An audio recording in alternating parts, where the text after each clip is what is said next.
Right, you can see there it's another sitting week, so it's the second of the 2 weeks we have in August, and the first one started just as fiery as the last one ended. To discuss the detail now, I'm joined by National Editor of The Australian, Dennis Shanahan. Well, I made the point, we sort of ended up today where we left on Thursday. We had Teal MP Zali Steggall hurling that racist slur across the parliament at Peter Dutton. Today she's doubled down on that accusation. Labor too, Dennis, refusing to reject her cheap shot. They're instead using the chamber today to ramp up the rhetoric. Here's the Immigration Minister, Tony Burke, once again. And you only have to look at the time delay. Like, it wasn't much more than the 6-second delay on radio between Mike Burgess as the Director-General of ASIO telling people to cool the temperature before this guy runs along with a bucket of kerosene saying, "Where can I throw it on the fire?" But if he's willing to sacrifice the national security interests of Australia to try to get a grab up in social media now, then that's his motive. It's not the government's motive. That's his motive. It's not my motive. Now, I'm not surprised by Steggall. I think she lacks intellect and finesse, but she's a bit player in all of this, Dennis. Labor, that's another story. I would have thought out of the Voice they would have learnt a lesson when they accused Peter Dutton of racism, echoing, as he does, legitimate community concern here. They lose people, but they've gone at it again, and we can see today in that freshwater poll in the Australian Financial Review, the voters are punishing the government on the issue of immigration and national security, aren't they?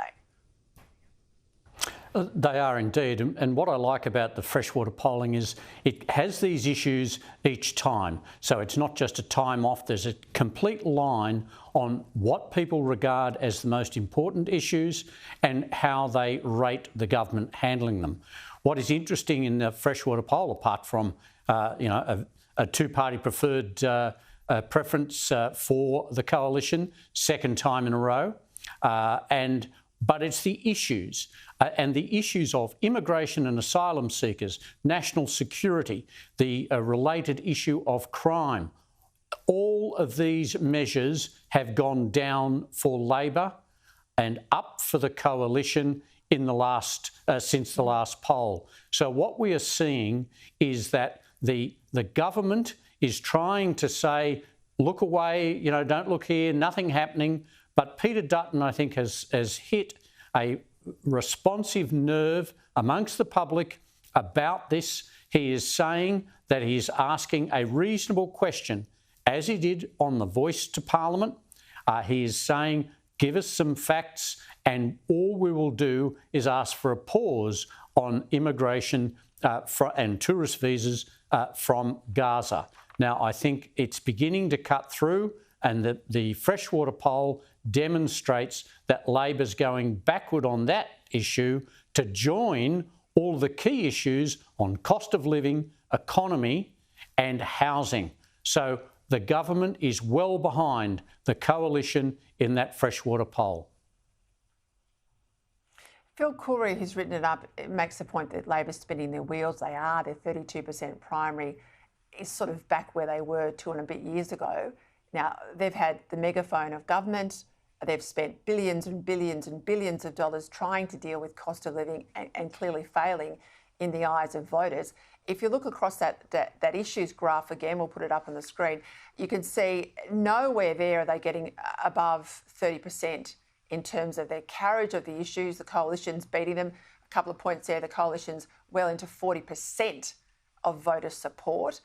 With a 40 in front of its primary vote, Dennis, this is exactly where the coalition needs to be if they've got a chance at actually winning the next election. The coalition has to definitely have a 4 in front of it in its primary vote. Look, things have changed. It used to be, the coalition, if it had 42, 43, it would win an election on primary vote. If the ALP had just 40, it could win with preferences. But really, remember, the Labor Party won with 33% of the primary vote at the last election. There are a large number of Teals. It's not just the polling and the aggregate vote. Peter Dutton has to win a large number of seats before he can even hope to form a minority government. So it's certainly not over all Red Rover for Labor. And I think that what we're actually looking at is a continuation of Labor's lack of impact. It had a great first 12 months. It's had a fairly scratchy second 12 months. And what it's in danger of now is falling behind just as it goes into the final 8 months of government. I think that those polling figures show real problems for Labor, but it's not out of the woods for the Liberals.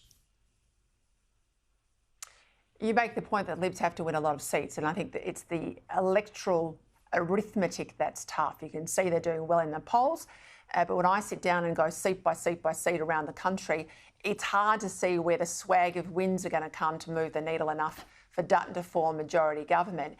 And this is why I guess that fallout out of New South Wales, the embarrassment, the shambles last week of not getting their forms in for a number of local government elections is devastating.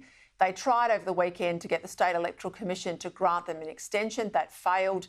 There's talk of a class action from candidates. We know the State Director, Richard Shields, was sacked late on Thursday night. More and more calls for the party president, Don Harwin, to be sacked for his role in this whole mess. The front page of the Telegraph today reports Peter Dutton isn't ruling out a federal takeover of the division. Now, I have to declare here, my husband is the former Liberal Party Federal Director, Brian Loughnane. He's been asked by Dutton to do an urgent review into this whole calamity. He wants to know, Peter Dutton, are they ready to fight the next election? But it's been a shocking couple of days for the Liberals, hasn't it, Dennis? Oh, it certainly has. It's been very bad for the New South Wales Liberals, but in some ways this could almost be a blessing in disguise.